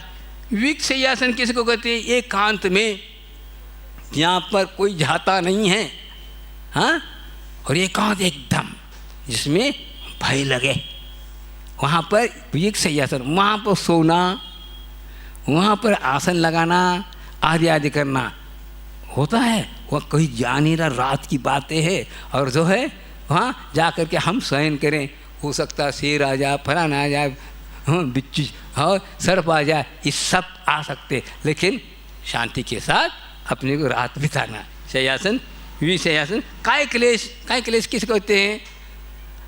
काय क्लेश उसे कहते हैं कि जो पहाड़ पे गर्मी के दिनों में खड़े हो करके या बैठ करके अग्नि आराग तप कर रहे हैं ग्रीष्म काल में, संक्लेश हो रहा ना, काय क्लेश, काय को क्लेश उत्पन्न हो। इस प्रकार ठंड के दिनों में, हाँ वर्षा के दिनों में अनेक प्रकार के क्या होते हैं, ये क्लेश पैदा होते हैं, उसको हम सहन करें।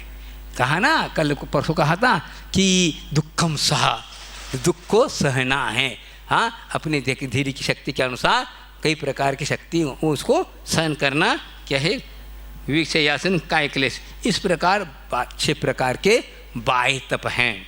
अब आता है प्रायश्चित विनय वैयावृत्ति स्वाध्याय विसर्ग ध्यानानुत्तरम। ये भी कितने हैं? 6 हैं। प्रायश्चित किसे कहते हैं? कृतदोष निराकृतम प्रायश्चित।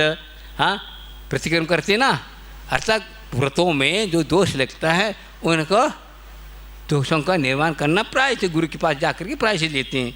हाँ, प्रायश्चित विनय करना, बड़ों की विनय करना, देव गुरु शास्त्र की विनय करना, हाँ उनके प्रति आदर भाव रखना, क्या है विनय है।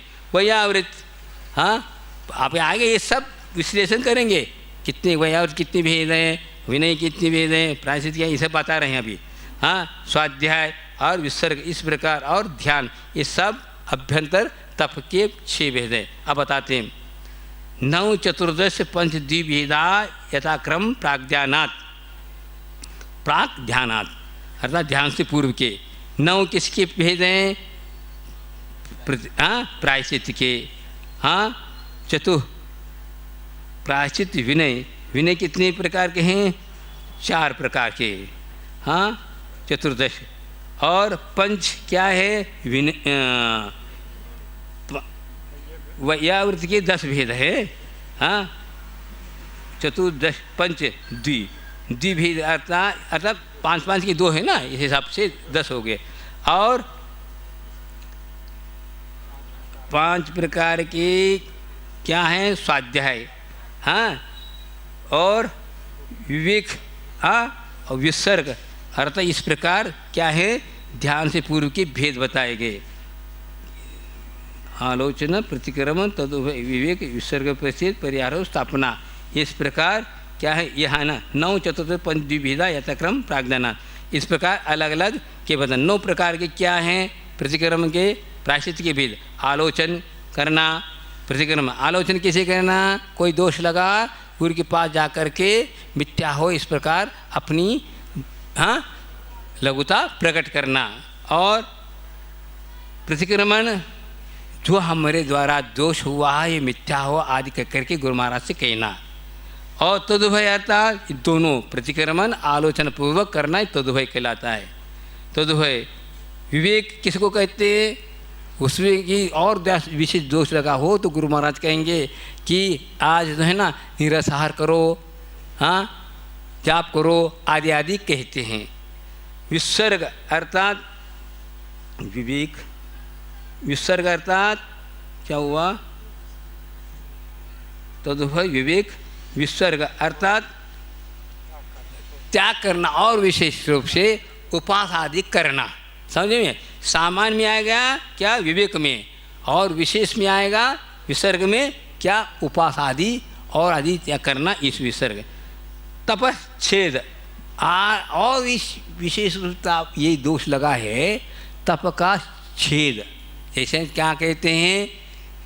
कोई भी दीर्घ बहुत साल का कोई साधु है, समझ लो 25 साल से वह मुनि बना है, और इसके द्वारा ऐसी अपराध हो गया, गलती हो गई, उसके कारण उसका छेद करना और कम करना। अब 25 साल के नहीं कहलाएंगे आप, 10 साल के छेद हो गया। 10 साल के 10 साल वाला महाराज कोई बैठा है ना, उनके पास में बगल जाकर बैठो, मतलब पूर्व ही है ना। इस प्रकार ऐसा नहीं कि तुम 25 साल के हो नहीं आ सकते, वहाँ छेद होगा। क्यों? इस प्रकार आपका प्रायश्चित मिला। छेद उपस्थापना अर्थात पुनः दीक्षा देना, और विशेष रूप से कोई उनने अपराध किया है तो पुनर्दीक्षा देना। क्या? उत्सर्ग तपच्छेद परिहार, नहीं परिहार पहला आता है। परिहार अर्थात क्या होता है? इस संघ से दूसरे संघ में भेज देना। छेद हुआ ठीक है, इसके बाद इससे भी ज़्यादा प्रायश्चित क्या होगा? कोई ऐसा उन्होंने कोई गलती करी जिसके कारण अन्य संघ में जाकर भेज, अंग संघ में रखना, कुछ साल के लिए रहो वहाँ पर, फलाना रहो ऐसा। और उपस्थापना अर्थात पुनर्दीक्षा देना। ये क्या है? यह सब प्रायश्चित के भेद है। ये सब क्योंकि गलतियाँ हो जाती हैं, कर्म के उदय में होती हैं और ये सहन करते हैं। आज इस प्रकार के प्रायश्चित नहीं मिलते हैं। इस सहन शक्ति के अनुसार यहाँ प्रायश्चित मिला करते हैं, और इस प्रकार के सहन करने वाले ऐसे अपराध कर जाते हैं जिसके कारण इस प्रकार हो जाता है, और वह अच्छी तरह पालन करते हैं। यहाँ तक लिखा है, किसी ने जो है ना पुनर्दीक्षा ले लिया और ध्यान में हो गया, इतने ध्यान में लेने हैं, गुरु महाराज उसकी परिक्रमा कर रहा है, ऐसा कभी देखे उससे मतलब नहीं। प्रायश्चित दिए रहा, देखो कितना विशुद्धि के साथ पालन करा और कर्म की निर्जरा करा, ये दृष्टि है। वही आचार्य ने उनको प्रायश्चित दिया, वही इस प्रकार कर रहे हैं। ऐसे नहीं क्यों आंख खोल के देखोगे, गला नहीं देखेगा गड़बड़ हो जाएगा, उनको पता नहीं चलेगा, इतने लीन रहते हैं। तो वो करके केवल ज्ञान को प्राप्त करने वाले होते हैं। ऐसे अपराध करते हैं तो भी, इसलिए कहते हैं ना, कर भी जाते हैं, कर्म के उतने क्या नहीं होता, सब होता है। इसलिए तो हम लोग बैठे हैं कर्म के। हाँ, सब कई बार मुनि बन तो गए, लेकिन घूम घाम के पुनः आ गए, कबूतर जैसे उड़ जाते हैं, पुनः आ जाते हैं, वहीं आ जाते हैं। तो गड़बड़ हो रहा है। हाँ, तोता नहीं बन पा रहा है।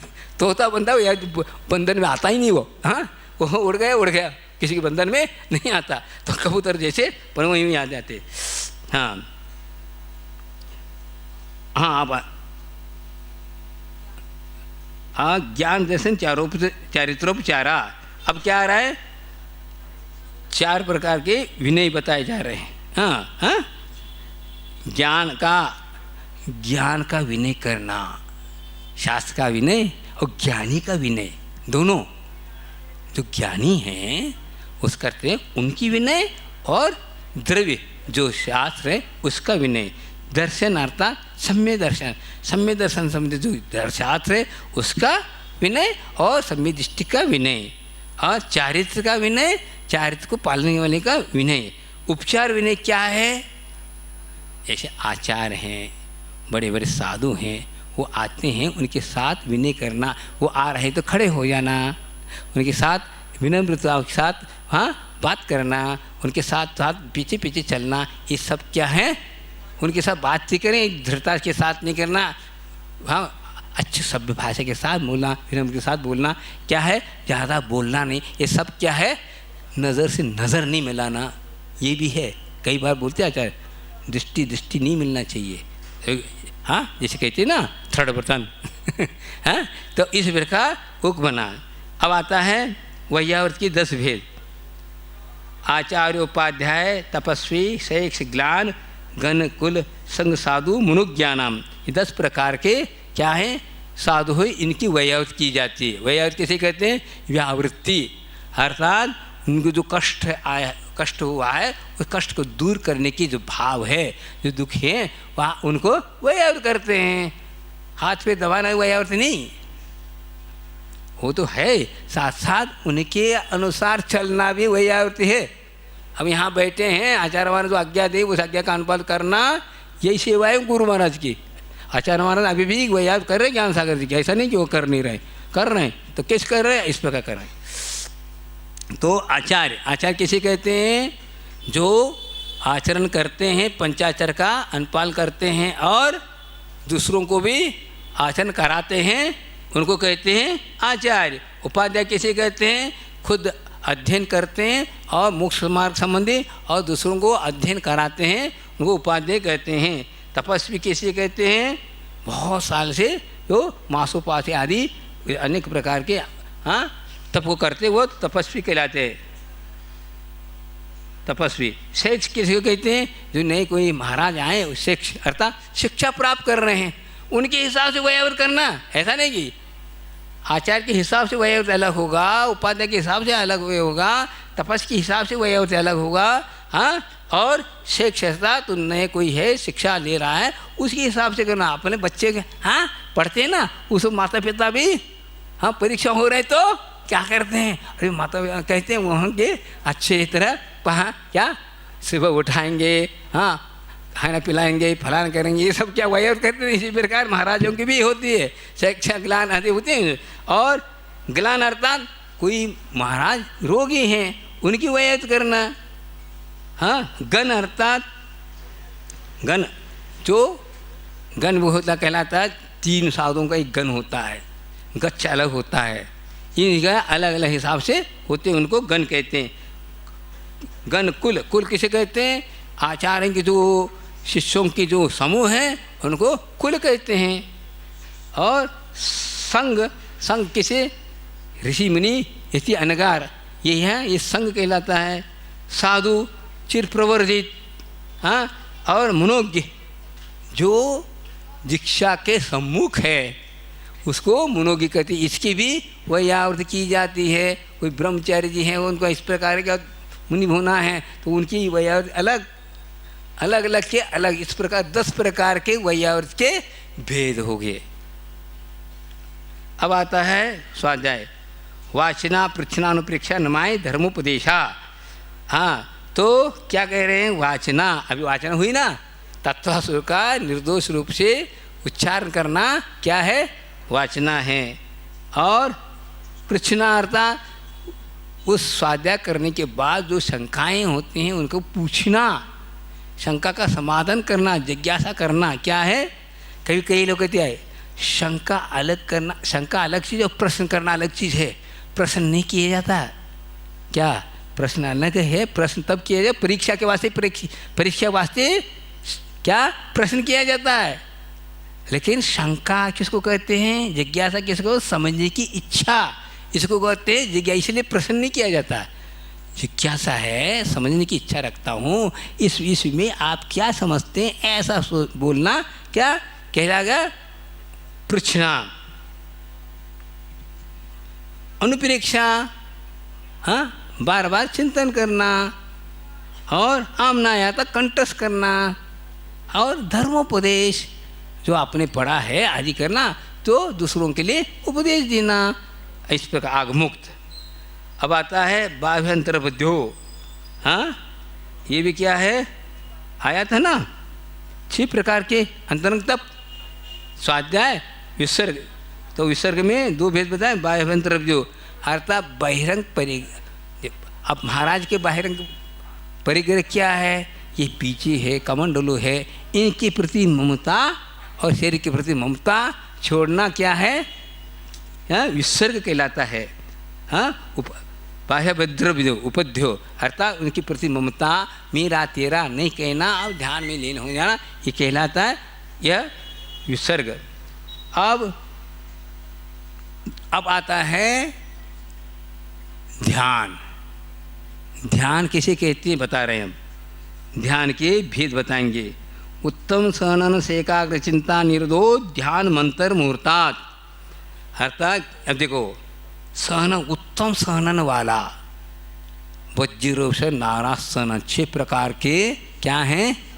सहनन है। उसमें से सबसे ऊंचा कौन सा है? वज्र से नारासन। समझ लो 6 प्रकार के भट्टियाँ हैं, 6 प्रकार की भट्टियाँ। हर भट्टी में हम लोहे को तपा नहीं सकते, हाँ, तो कौन सा हाई क्वालिटी का चाहिए तभी वह पेड़ सकता। इसी प्रकार यहाँ भट्टियाँ टाइप हैं ये, जो सहन शक्ति कर सकते।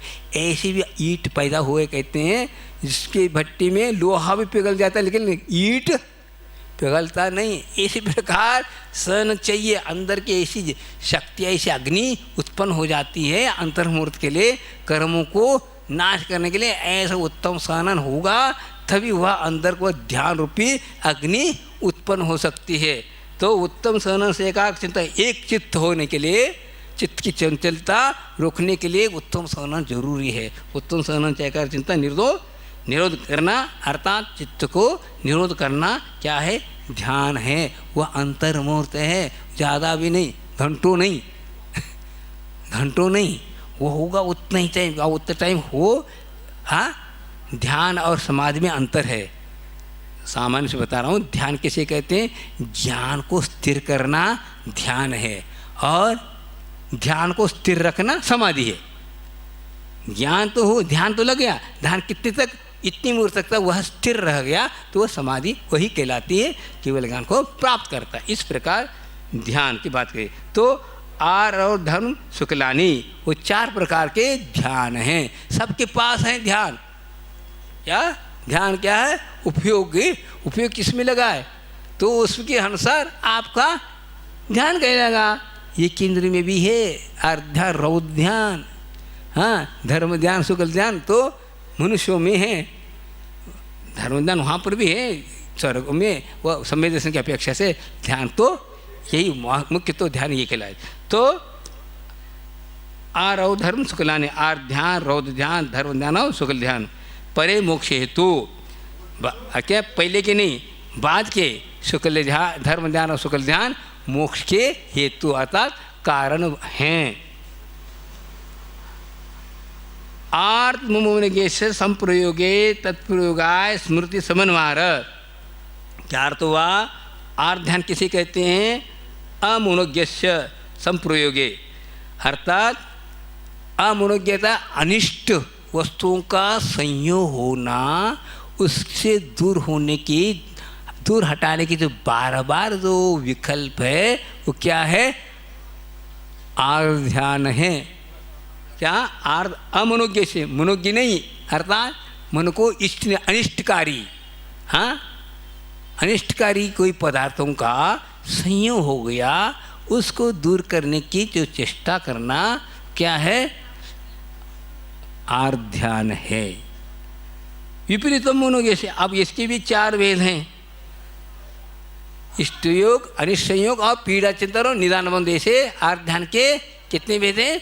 4। तो एक तो हो गया आर्थ ध्यान अनिष्ट, इष्ट अनिष्ट संयोग, और इष्ट संयोग अर्थात उससे विपरीत अच्छी चीज़ कोई है मनोज्ञ, अर्थात आपको अच्छी चीज़, अनिष्ट का इष्ट था वो उसका वियोग हो गया, हाँ, इष्ट चीज़ें थी उसका वियोग हो गया था, चला जाना। कोई भी व्यक्ति था आपके घर का और वह उसकी मृत्यु हो गई, अनिष्ट का हो गया, हाँ, अनिष्ट अर्थात इष्ट था वो वियोग को प्राप्त हुआ। आप में या क्या होगा आदि आदि जो सोचते हैं, या धन दौलत उसका जो है चोरी हो गई तो उसके जो प्राप्ति के लिए बार बार, हाँ, क्या करना, हाँ, चिंता करना आदि करना, इसको कहते हैं अनिष्ट संयोग। हाँ, इष्ट अनिष्ट संयोग, इष्ट संयोग, अनिष्ट संयोग और इष्ट संयोग अर्थात इष्ट वियोग, हाँ, इष्ट वियोग, इष्ट वियोग और अनिष्ट संयोग। अनिष्ट संयोग तो मालूम रहे, इष्ट संयोग था और उसका वियोग हो गया, अच्छी चीज़ का वियोग हो गया, उसको कहते हैं इष्ट, हाँ, वियोग। और पीड़ा चिंतन, अनेक प्रकार के शरीर में पीड़ाएं होती हैं, मानसिक है, वाचनिक, हाँ, कायिक आदि अनेक प्रकार रोग आदि होते, इसका होता है क्या? पीड़ा होता है। ये भी पीड़ा चिंतन क्या है? आर्थ ध्यान है। और निदान बंध अर्थात आगामी भोगों की इच्छा रखना, ये भी क्या है? आर्थ ध्यान है। इसके 2 भेद करते हैं, निदान बंध और निदान शल्य। निदान शल्य तो मिथ्या दृष्टि का होता है। आचार्य महाराज ने बताया था कि मिथ्या दृष्टि क्या कहता है? आगामी भोगों की इच्छा करता है, वह क्या कहलाएगा? निदान शल्य। और निदान बंध पंचम गुण स्थान तक है। बताओ, ये शल्य नहीं है। पंचम गुण स्थान सम्य दृष्टि को भी होता है और संयमा समय को भी होता है। निदान बंध वो किस प्रकार? समझो, कोई वैरागी है और वह घर छोड़ नहीं पा रहा है, छोटे छोटे बच्चे हैं और हम छोड़ के कैसे जाएं? हाँ, इसके लिए वो के बार बार भगवान से प्रार्थना करता रहता है, भगवान हमारी दुकान चित्र चलती रहे तो हम इनको जल्दी जल्दी करें और सौंप के बाहर हो जाएं। इस भाव के साथ तो करता है वो निदान बंद। यह इस प्रकार का है। ये निदान बंद निदान शल्य जैसा मिथ्या दृष्टि का नहीं, लेकिन वो अंतरंग से होना चाहिए। वो इस प्रकार हो, भोगों की भाव की इच्छा नहीं रखता। निदान बंद है सम्य दृष्टि और सैमा सैमिक भी होता है इस अपेक्षा से। हाँ, और निदान शल्य अलग से जो भोगों की इच्छा पंचेंद्रिय विषयों की भागे रखता उस के प्रकार नहीं। अब आता है रौद्र ध्यान, क्रूर ध्यान, क्रूर परिणाम, क्रूर आर्धौर। हाँ, निदान तो तद विरत देश विरत परिणाम। अब यहाँ देखो आप ये कहो सूत्र था। हाँ, निदानम तो हो गया। तद विरत देश विरत प्रमुख संहिता नाम। यह ध्यान किस किस को होता है? एक प्रथम गुण स्थान से लेकर के छठे गुण स्थान तक होता है आर्ध ध्यान। समझे? आर्ध ध्यान जो है कितना, लेकिन छठे गुण स्थान वाले महाराज को निदान बंद नहीं होता। क्या? निदान बंद नाम का ध्यान नहीं होता। तीन तो होते हैं, इष्ट योग, अनिष्ट योग और पीड़ा चिंतन। ये तीन तो छठे गुण स्थान तक होते हैं। सप्तम गुण स्थान में किसी प्रकार का ध्यान नहीं होता है। असाता कर्म के बुद्धि में इस प्रकार के काम होते हैं। सप्तम गुण स्थान में अप्रमत्त अवसन के कारण साता का ही रहता है। हाँ, अब आता है 35वां सूत्र, हिंसा नृत से विशेष रखनेभ्यो रौद्र में देश विरतयो। क्या हुआ? हिंसा में हाँ आनंद मानना, चोरी में, झूठ बोलने में, हाँ चोरी करने में, विषय की सुरक्षा करने में क्या आनंद मानना, ये दिन रात होता रहता है जब तक परिग्रह है। इस प्रकार के रौद्र ध्यान होता रहता है। आपका समय बहुत हो गया है। हाँ, 3:10 पे निकला चालू हो गया था। ठीक, कोई बात नहीं। आज्ञापाय विपाक संस्थान विचय धर्म्यम। अब क्या है? धर्म ध्यान धम्मबंदी चर्चा है। आज्ञा विचय, अपाय विचय और विपाक विचय, संस्थान विचय, इस प्रकार धर्म ध्यान के भी 4 भेद है। आज्ञा आता भगवान के द्वारा प्रतिपादित वाणी की आज्ञा का अनुपालन करना, आज्ञा विचय अर्थात चिंतन करना। विपाक अपाय विचय, जो भी हाँ सामने वाले के पास जो अनेक प्रकार दुख संकट में है उसको दूर करने के उपाय को सोचना, क्या है? विपाक विचय। और अपाय विचय और विपाक विचय अर्थात प्रति समय कर्मों का उदय हो रहा है। यहाँ कभी सुख कभी दुख आदि आदि अनेक प्रकार के हो रहा है। इस प्रकार चिंतन करना विपाक विचय धर्म ध्यान है। और संस्थान विचय धर्म ध्यान उसे कहते हैं कि 3 लोक के बारे में चिंतन करना, क्या है? संस्थान विचय धर्म ध्यान कहलाता। अब आता है शुक्ल चादे पूर्व विधा। शुक्ल ध्यान जो होता है पूर्व विद्वानों को होता है, अर्थात द्वादशांग वालों को ही, 14 अंग 11 अंग 14 पूर्व वाले श्रुत के धारियों को ही क्या होता है? शुक्ल ध्यान। इस प्रकार हाँ, शुक्ल चादे च आदि पूर्व विधा, जो आगे पहले के 2 ध्यान ये हैं शुक्ल ध्यान हैं। हाँ, कौन कौन से? पृथक वितर्क विचार और एकत्व वितर्क विचार यहाँ जो है पूर्व विद्वान को होते। परे केवल ना, अर्थात बाकी की जो है सुख संप्राय और यथा क्या जो ये है, हाँ ये सुख संप्राय और विपरीत के निवर्तनी, ये जो है 2 शुक्ल ध्यान केवली भगवान को ही होता है। अब आता है शुक्ल ध्यान। प्रथम शुक्ल की परिभाषा बताते हैं। पृथक वितर्क सूक्ष्म क्रिया प्रतिपाती विपरीत क्रिया निवृत्तीन।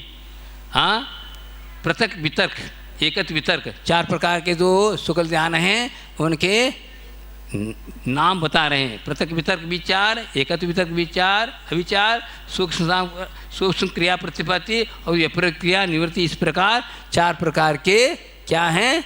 शुक्ल ध्यान हैं। आप पृथक वितर्क क्या किसे कहते हैं? त्रैक योग का योगा योगा नाम, अर्थात पृथक वितर्क विचार जो है किस प्रकार होता है? तीनों योग, हाँ त्रैक योग का योगा योगा नाम। आप क्या है देखो,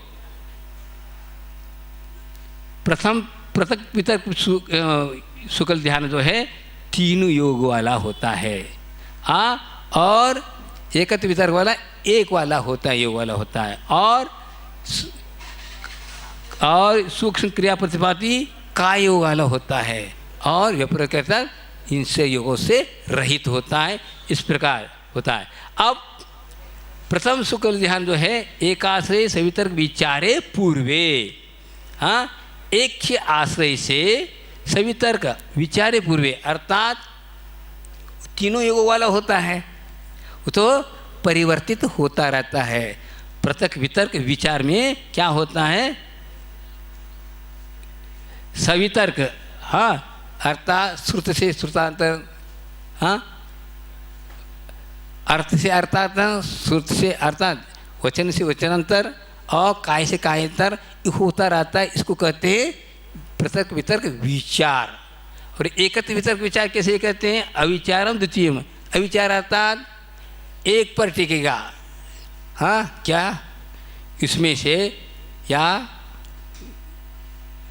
क्या अर्थ अर्थात एक कोई पदार्थ है तो पदार्थ में रहेगा, वचन है तो वचन रहेगा, काय रहे तो काय रहेगा, और किसमें परिवर्तन संक्रमण नहीं होता रहता है, संक्रांति नहीं होता है, संक्रांति अर्थात परिवर्तन नहीं होता, वह स्थिर होता है। वितर्क श्रुतम, वितर्क अर्थात श्रुत को कहते हैं।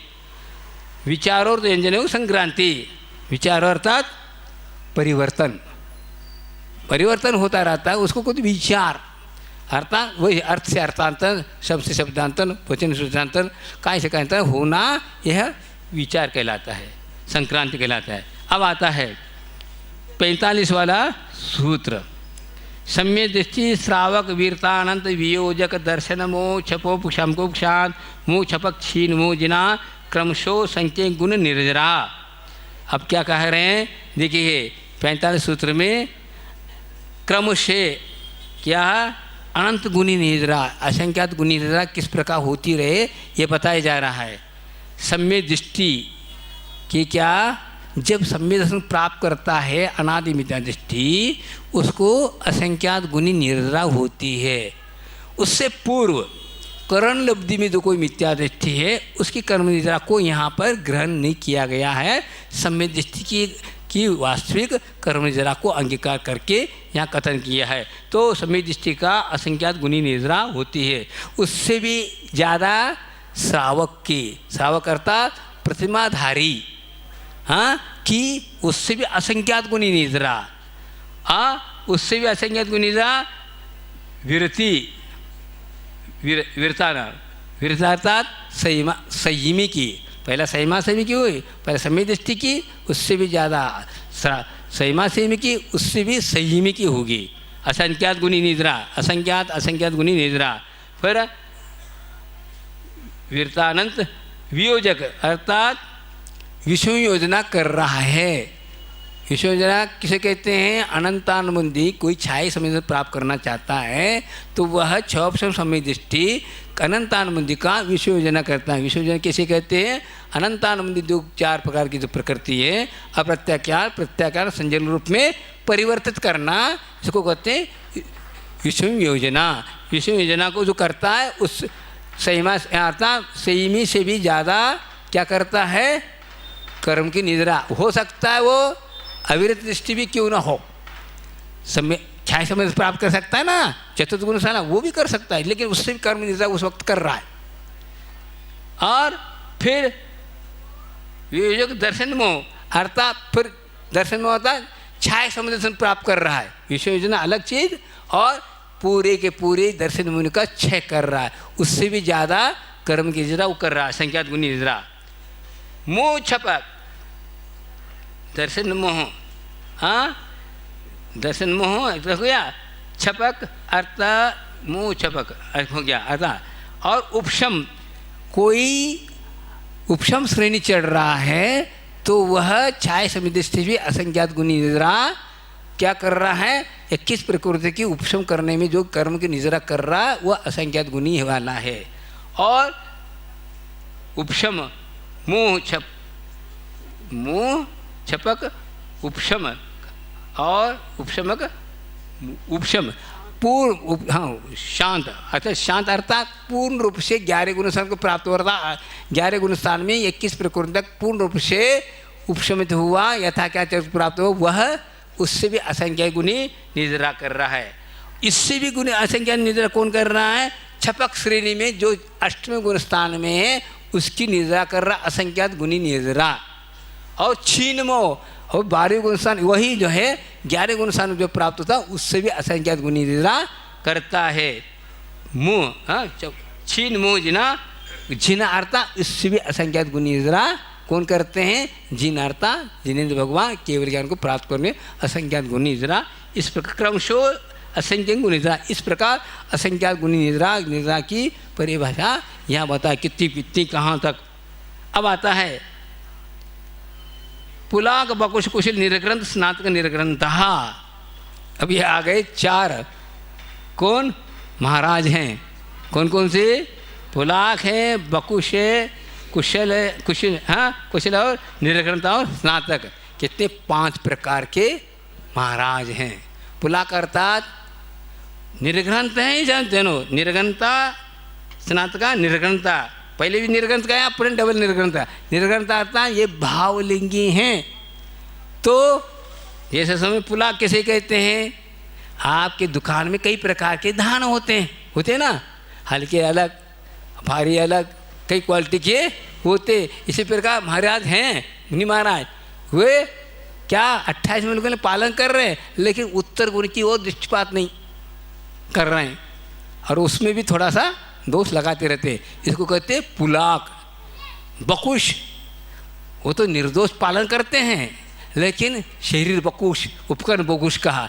बकुश अर्थात मोह के उदय में चित्त कपरापना अनेक प्रकार के परिणाम होते रहते हैं। 28 उनको अच्छे पालन कर रहे हैं लेकिन हाँ कमंडल को अच्छा रखना, किताबों को अच्छा रखना, शरीर को अच्छा रखना, चाना करना, चमचमाना, ये सब क्या है? बकुश को कहते हैं। और कुशल प्रतिमा कुशल प्रति हाँ बकुश पुलाक बकुश कुशल कुशल के 2 भेद के कषाय कुशल और प्रतिसेवना कुशल। प्रतिसेवना कुशल जो है वो भी हाँ 28 मूल अच्छा पालन करता है लेकिन उत्तर गुणों में कभी कभी वह दोष लगाता है। कषाय कुशल उसको कहते हैं वह जो है केवल कषाय का उदय है, नो कषाय का उदय नहीं होता। कभी हंसते हुए दिखेंगे आप, कभी वो मुरझा हो नहीं को शांत, अरे किसी प्रकार के उनके क्षण नहीं होंगे। केवल संजीवन कषाय का ही नो कषाय का अभाव है। अभाव होता अभाव नहीं इस ढंग से होता है भाव। निर्गणता अर्थात 11वें गुणस्थान वाले निर्गणत कहलाते हैं। स्नातक अर्थात केवली भगवान को कहते हैं। इस प्रकार ये सभी 5 प्रकार के महाराज होते हैं। अब बताओ और इनकी कमियां बताते हैं इस प्रकार क्या होता है। संयम सुत प्रतिसेवना तीत लिंग लेशोपान स्थान विकल्पता साध्या। तो क्या हुआ? संयम पुलाक के पास क्या रहेगा? सामायिक छेदोपस्थापना, ये 2 संयम रहेंगे। हाँ और बकुश के पास भी इतना ही है, सामायिक और छेदोपस्थापना ही है। और प्रतिसेवना कुशल कषाय कुशल जो होता है ना वो उसके पास जो है परिहार विशुद्धि तक होता है, सुख सांप्रत तक जाता है क्या। और यथा ज्ञात वाला तो कौन? निर्ग्रंथ वाला 11 गुण वाला प्राप्त करता है। अब क्या हो गया? श्रुत पुलाक कितना प्राप्त कर सकता है, ज्ञान कितना हो सकता है? तो बताया गया है वह अभिन्न 10 पूर्व तक प्राप्त कर सकता है। कौन कौन? पुलाक बकुश और कुशल। हाँ कषाय कुशल नहीं, कोई पृथ्वी संकुल तक क्या हाँ भिन्न अभिन्न दर्शन पूर्व तक प्राप्त करता है। और अभिन्न दर्शन के बाद जो है कषाय कुशल और निर्ग्रंथ आदि ये क्या हैं? ये दासांग को प्राप्त कर सकते हैं। और स्नातक जो हैं वो तो केवल ज्ञानी हैं। हाँ हाँ श्रुत प्रतिसेवना हो गया। प्रतिसेवना क्या आ गया? संयम श्रुत प्रतिसेवना किसको क्या कहेंगे? संयम से प्रतिसेवना तीर्थ। अब आ गया है क्या, सभी तीर्थों में ये सब पाए जाएंगे। कौन? पांचों प्रकार के साधु पाए जाएंगे। अर्थात वह आदिनाथ का के तीर्थ हो या महावीर का हो, किसी भी 24 तीर्थंकरों में पुलाक बकुश कुशल निर्गता और स्नातक पाए जाएंगे। लिंग अर्थात भावलिंगी और द्रव्यलिंगी दो प्रकार के। भावलिंगी तो रत्न से युक्त होते हैं, उनको कहते हैं, और द्रव्यलिंगी अर्थात भारी, कोई सांवले हैं, कोई गोरे हैं, कोई पीछे इस प्रकार है, वो किस प्रकार है, आदि आदि बाहरी उपकरण को देख करके द्रव्यलिंग कहते हैं। लिंग लेशा, पुलाक के पास 3 लेशा होंगे। कौन कौन से? पीठ पद्म शुक्ल 3 होंगे, और पुलाक बकुश के पास 6 रहेंगे कहा। हाँ, और क्या, और कषाय कुशल के पास कितने रहेंगे? 4 रहेंगे। बताओ, कषाय कुशल भी है लेकिन 4 कौन कौन से? कापोत पीत पद्म शुक्ल, ऐसा 4 बताए लेशा है। और बाकी वालों को तो, निर्ग्रंथ को तो शुक्ल लेकर शुक्ल लेशा है। हाँ, लेशा। अब उपवाद आता, कहाँ कहाँ जन्म सकते हैं ये? पुलाक महाराज कहाँ तक? 12वें स्वर्ग तक जन्म सकते हैं। बकुश और कषाय कुशल कहाँ तक? 16वें स्वर्ग तक जन्म सकते हैं। और तुम्हारे निर्ग्रंथ 11 गुण स्थान वाले भी तो हैं, वो तो सर्वार सिद्धि को जाएंगे। कषाय कुशल भी सर्वार सिद्धि तक बताया, समझे? प्रतिष्ठा स्कूल तो 16वें स्वर्ग तक, और कषाय कुशल जो है सर्वार सिद्धि तक जा सकती है, बाकी जो है उनको नहीं है। उपवाद हो गया। पाद स्थान हो गया। स्थान अर्थात अब बता रहे हैं, स्थान अर्थात संयोगलब्धि स्थान। कषाय के निमित्त से यह स्थान प्राप्त होते हैं, अर्थात विशुद्धि। ऐसे विशुद्धि प्राप्त होते हैं जैसे वर्तमान चारित्र वाले होते हैं ना। कैसे वर्तमान चारित्र कहलाते हैं? जैसे आदिनाथ भगवान ने दीक्षा ली, उस वक्त उनको संयम लब्धि प्राप्त हो गए, समझ लो 100 सप्तम गुण स्थान में। 6 में आए तो 50 है। अब पुनः सप्तम में जाएंगे तो 150 हो जाएंगे, और जब 6 आएंगे तो 100 होंगे। इस प्रकार कषाय की मंदता होती जाती है। तो यहाँ स्थान बताया जा रहा है, पुलाक और कषाय कुशल ये दोनों का होड़ चलता है तो असंख्या स्थान तक प्राप्त करके वह रुक जाता है। कषाय कुशल और आगे बढ़ता है। फिर बकुश और कषाय कुशल की भी विशुद्धि चलता है, तो होड़ चलते हैं, तो बकुश भी उससे असंख्या जाता है, फिर वो रुक जाता है। कषाय कुशल आगे बढ़ता है, उसके बाद फिर आगे जा कर के वो भी रुक जाता है, लेकिन निर्ग्रंथ वाला सब ऊपर जाता है, वो केवल। इस प्रकार कषाय की मंदता और विशुद्धि के कारण इस प्रकार स्थान विकल्पता साध्य। इस प्रकार यह बरोबर समय पर आपका अध्याय समाप्त हुआ। कितने 47 सूत्रों के द्वारा यह 9वां अध्याय समाप्त हुआ। बोधि समाधि परिणाम शुद्धि स्वात्मोपलब्धि शिवसौ की सिद्धि चिंतामणि चिंतित वसुदाने त्वामंद मानस ममासदि।